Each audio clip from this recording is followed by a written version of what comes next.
saya ngasih tumbal itu adalah bertepatan dengan hari ulang tahun anak saya, Mang E.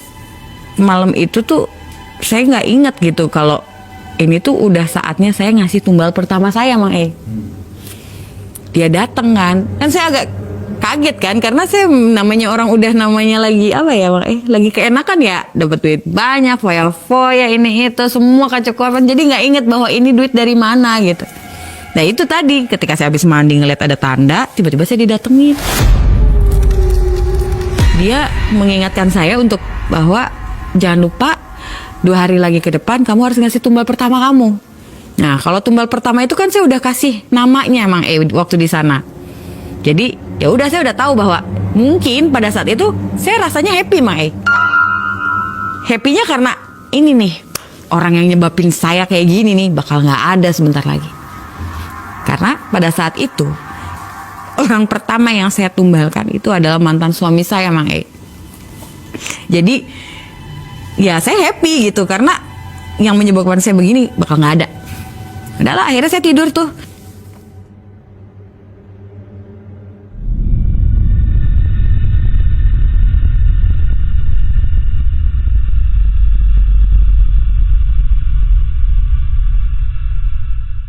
Ya tidur, terus besoknya saya pulang ke Cirebon untuk mempersiapkan ulang tahun anak saya itu kan.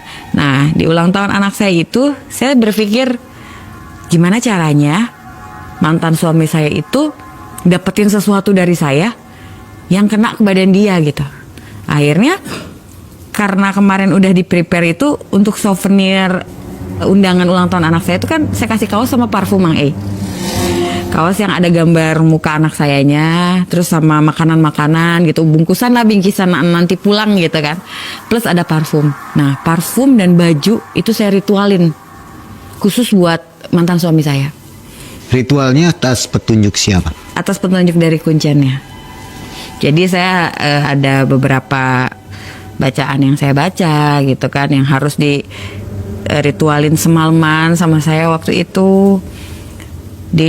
Bener-bener saya bacain untuk masuk ke dalam barang yang bakal saya kasih, terutama itu parfum sih, Mang E, karena parfum itu kan bakal nyentuh kulit dia gitu. Jadi ya fokus saya tuh di parfum itu. Dan saya bikin rencana anak saya dan kakak saya yang nyamperin ke mantan suami saya itu untuk ngundang dia datang. Jadi besoknya nih, sebelum hari ulang tahunnya, kakak saya dan anak saya nyamperin ke rumah mantan suami saya, ngasih undangan, nyuruh dia datang besok, datang ya ke ulang tahun anaknya.